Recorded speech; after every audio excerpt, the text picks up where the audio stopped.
mass layoffs across the nation. Amid the government shutdown, Caplin News is live from our DC bureau. A street in North Miami is looking to go through some changes. We want them to hear our voice in order to revive local businesses and enrolling in Medicare. And I started being concerned about the cost and my future health. The benefits it could leave you. These stories and more coming up on Newsbreak. Good morning, South Florida. I'm Paula Sirignano. I'm Alejandro Marquina. Today is Tuesday, October 13th, 2025. Live from the Lee Caplin School of Journalism and Media in North Miami, this is Caplin News. First, the shutdown. Now, many furloughed workers are finding themselves out of a job permanently. The Trump administration says it will continue with their layoffs as part of its plan to reduce the size of the federal government, a move that has sparked new legal challenges. Caplin DC Bureau reporter Jose Carlos Rodriguez is live in Washington with more. Good morning, Jose Carlos. Good morning, Alejandro and Paola. And after 7 federal agencies issued layoff notices to more than 4,000 employees, a U.S. district judge will now determine if the Trump administration can continue with these layoffs. The White House defended the move, insisting that it will reduce costs. However, unions have brought the case to court, arguing it violates federal law. Several agencies are already affected, including Health and Human Services, where layoff notices already went out to more than 1,200 employees. Over at the Treasury Department, 1,400 employees were notified that they are losing their job, and about 500 at the Education Department. Several unions sued to block the plan. In a statement, the president of the American Federation of Government Employees said that in the AFG's 93 years of existence, under several presidential administrations, including during Trump's first term, no president has ever decided to fire thousands of furloughed workers during a government shutdown. The judge, Susan Ilston, blocked a similar move earlier this year and will start hearing arguments for the case tomorrow. The White House says that more layoffs could follow if the shutdown continues. Live at the White House, I'm Jose Carlos Rodriguez, Caplin News.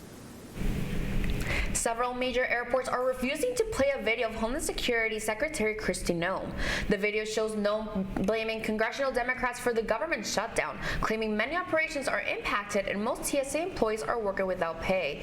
Airports in Portland, Las Vegas, and New York chose not to play the message, citing state laws and possible violations of the Hatch Act, which limits political activity by federal workers.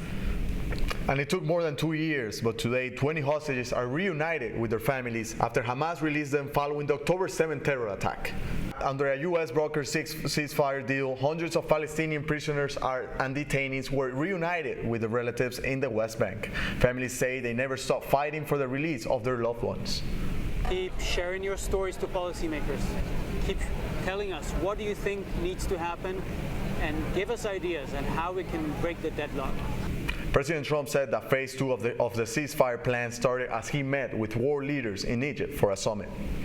In North Miami, the West Dixie Corridor is being examined for upgrades and improvements. Caplin's Gabriela Fuentes attended a recent meeting on the issue and is joining us live this morning from along West Dixie Highway. Gabriela? Good morning, Alejandro. Right here along West Dixie Highway, business owners and residents say there are various issues that are holding the area back. This area could get more vibrant and a welcoming destination, but the progress that they're hoping for hasn't fully taken shape. people, like broad daylight, they might end up stealing a bike. Jocelyn Villati has lived on West Dixie Highway in North Miami her whole life. She loves this neighborhood but says it isn't what she remembers. We have the lovely supermarkets over there. A lot of people go there. We have the restaurants. Business owners want that too. Because if you talk about Biscayne, you have like more space like in front of the building. The manager of Cut Master Salon at Northeast 129th Street and West Dixie Highway believes visibility is a major problem. If you drive fast, you probably not knowing if we have a barber shop over here or if we have a corner store. Last month, the Community Redevelopment Agency held a special meeting aimed at supporting local business owners along West Dixie Highway. During the session, the CRA introduced a grant program designed to help rejuvenate the area by improving business signage and upgrading parking spaces. I feel the meeting was great. It's just the West Dixie corridor doesn't seem to be showing that they're attracting new money or new developers. For now, the future of business along West Dixie Highway is in the hands of the city of North Miami. Jocelyn isn't going anywhere, but says she is optimistic for the future. We want change. We want a lot of change. We want them to hear our voice, to hear us. While the community continues to push for a change, they also want to see action that reflects their vision. Reporting for Caplin News, live from West Dixie Highway, I'm Gabriela Fuentes. And Miami Beach police continue investigating this morning after a Tesla crashed into a restaurant. Surveillance footage outside the place shows the car crashing into the patio. The restaurant was closed when the crash happened. 2 people were taken into custody and have been released without charges. Police are still looking for the driver. Florida state legislator is considering a new bill that can change the names of roadways across the state in honor of Charlie Kirk. Representative Kevin Steele filed House Bill 113 last week, which would require all of Florida's public state universities and colleges to rename one roadway on their campuses after Charlie Kirk. If these schools don't comply, the state's legislator will withhold funding. In a post on X, Steele said, "My goal with this bill is to continue his legacy through generations of students that will attend our schools and will be faced with many differing ideas. However, some students have their own opinions on what the outcome will be." So many different political beliefs coming together and they're going to butt heads. And I would really hate to see how far that can get. Like, we even see it in the instance of Charlie Kirk. The state's legislative session will begin this January. An honor for one of Miami's most beloved recording artists. Caplin's Brenda Miranda was there yesterday for the dedication of Miami Beach Gloria Estefan Way. This Monday, Miami Beach honored music icon Gloria Estefan by naming 13th Street Gloria Estefan Way. This tribute represents the impact that she and other women have on music and culture in the city. Crowds gathered along Ocean Drive to celebrate the Cuban-American superstar whose music helped define Miami's sound. The new Gloria Estefan Way runs beside the Cardoso Hotel, a property she and her husband Emilio bought in 1990 and restored, leaving their mark on Miami Beach. Oh my gosh, she is truly an icon. We adore her. Her music uplifts us. Crowds gathered along Ocean Drive to celebrate the Cuban-American superstar whose music helped define Miami's sound. The new Gloria Estefan Way runs beside the Cardoso Hotel, a property she and her husband Emilio bought in 1990 and restored, leaving their mark on Miami Beach. So I knew everything from Miami because of her. When I moved here, I feel like home. Just because of her, because of her music, her inspiration. I always said she raised me. She helped to raise me, and now I have my son. So I'm influencing my son to become a fan. A street, a hotel, and a legacy, Gloria Estefan's name is officially part of Miami Beach. I'm Brenda Miranda reporting for Caplin News. The Florida Panthers started out with a tie against the Philadelphia Flyers, but sadly they came out short. That's still ahead, and so is the story. Medicare suele ser más económico que un seguro privado. With healthcare costs climbing, many retirees are feeling the impact, but new changes could make care more affordable. Newsbreak will be back in 2 minutes.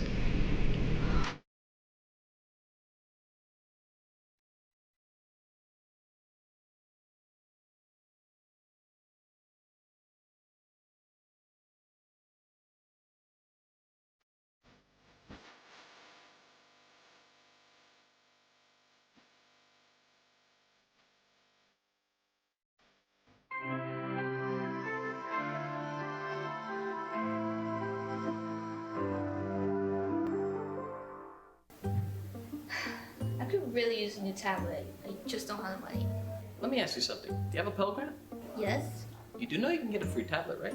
Did you say free? Yeah, free. It's simple. And the application is done in the store. I could really use a tablet. Go get one.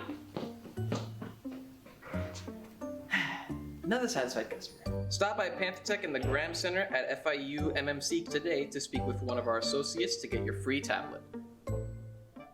Type 2 diabetes can have a big impact on your life. But how can it be prevented? Well, the first step is knowing if you have something called prediabetes. Take the 1-minute risk test today at doihaveprediabetes.org.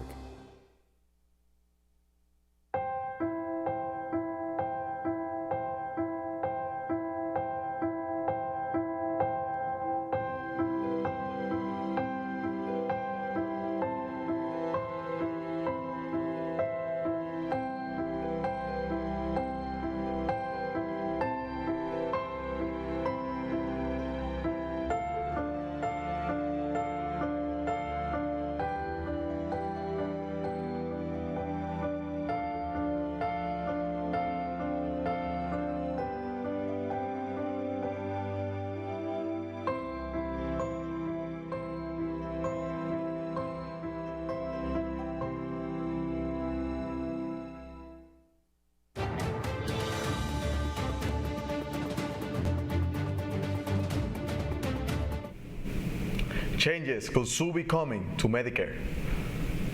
Medicare open enrollment is underway while healthcare costs in the U.S. continue to climb as retirees feel the impact. New changes aim to make care more affordable. Caplin News reporter Christopher Avelo shows us how one local woman is finding relief through recent policy shifts that could help lower out-of-pocket costs. While there are many factors that can explain why Medicare health insurance coverage continues to grow, expansions in Medicare health insurance coverage still doesn't cover Part B costs such as deductibles, copays, coinsurance, and premiums. Americans' annual per-person health spending reached $14,570 in 2023. This consequently presents a financial burden for many individuals who have a Medicare Advantage plan. In 1970, some $7.5 billion were spent on the Medicare program in the United States. In 2023, that amount on health more than tripled to $4.9 trillion, as half of Medicare enrollees now opt for Medicare Advantage plans administered by insurers, up from about 1/3 a decade ago. I joined Medicare Advantage about a year ago, and I started being concerned about the cost and my future health concerns. Medicare isn't just insurance, it's peace of mind. For over 65 million Americans, Medicare covers hospital stays, doctor visits, and prescriptions that might otherwise cost thousands of dollars out of pocket. Did you know that without Medicare, the average hospital stay could cost over $13,000? Or that prescription drug coverage through Medicare Part D has saved beneficiaries more than $2,400 per year on medications? Medicare gives you access to preventive screenings, chronic care management, and even mental health support. Siempre va a depender de cada caso, pero en rasgos generales es cierto. Para la mayoría de los adultos mayores con condiciones crónicas, Medicare suele ser más económico que un seguro privado y da cobertura garantizada. As of 2025, 58% of Medicare beneficiaries have original Medicare, while roughly 50% of Medicare beneficiaries have a Medicare Advantage plan. The 2025-2026 Medicare enrollment season will sign up new members through aging in, while current members will be looking for maximum coverage. This was Christopher Aveo reporting from Caplin News.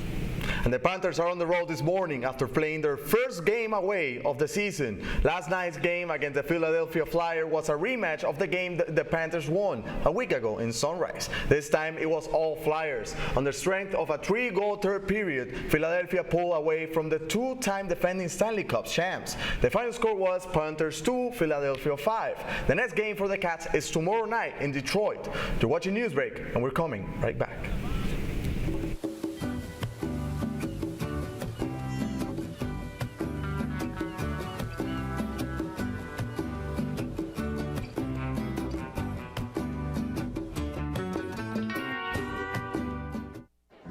The black truck? Hey, Christina from accounting. Yeah, hi. Hey, I used to date a girl named Christina. Oh, really? Yeah, and then she dumped me for my best friend. You want to see some photos of them that I took? I don't. I thought we talked about this, buddy. Buzzed and overshared again? Yeah. Yeah. I'm gonna call a car. That's a smart idea. So yeah, I know, that's why I did it. Hey, you're gonna get back to the top of the mountain.